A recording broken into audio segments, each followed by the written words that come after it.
Water is difficult in stop motion. Not only are we talking about water, we're talking about an ocean. Characters are on a boat made out of leaves. Rain is pouring down now, building into full-blown storm. It's at night, and there was a sword fight. Puppets are jumping off of a boat into the water, splashing through the water. Both above the water and below the water. Coming up out of the water, they're wet, they're getting back onto the origami boat. It's a rainstorm that's happening. It was crazy. I mean, it was so crazy.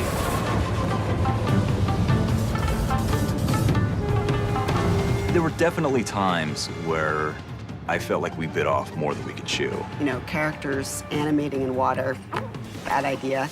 It's a pretty good idea. Just wide, vast oceans of this stuff. We go to the animation and the rigging teams, and we say, okay, how would you guys do this if you could forget about all the computers? We take all of that practical reference. We do a photorealistic interpretation, and then we start to iterate. And then we iterate, and we iterate, until finally we land somewhere that feels like it belongs in this world. At the beginning of a project, you start off, you've got a script, and you scratch your head and think, how on earth are we going to achieve these things? Kubo's boat was the one that we really were just, how on earth we were going to achieve that? You know, it's fabricated to look like it was folded out of paper, but if you look very closely, it's made of thousands and thousands of leaves. Then we had to get it to move properly in the water. We created this entirely new motion control system, which moves it essentially on all axes to make it look like it's carving its way through a big, violent storm. That was all leading to one of the most challenging parts of the film. We have this big dynamic action sequence that happens on this boat during a raging storm. We have to choreograph a scene one frame at a time, but it needs to feel really spontaneous and that it's happening in the moment. There's so many disparate elements, and you're shooting these things out of sequence, months apart from each other. Just the amount of planning was incredible.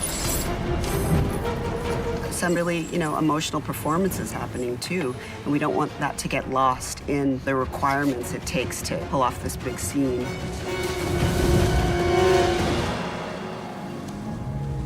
If you looked at the beginning of the process and thought, how are we ever going to do this? You would hang your head and just want to go home. But between the different departments here, there's always someone who comes up with some brilliant way, whether it's really lo-fi, something that feels like it's very simple, or a combination of that and high-tech stuff. At this point, getting through this process, knowing that we can make a small-scale movie feel like a large-scale epic, it gives me the confidence that we can basically tell any kind of story moving forward, and this group of people can do it extraordinarily well. I remember this place.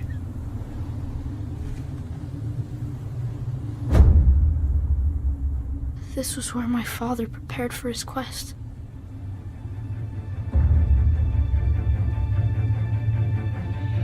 With every film that we make, we want to do something unique, something original, to tell stories that aren't typically told in animation. We are moving in different directions, and Kubo is definitely the most epic thing we've ever done. I don't got this.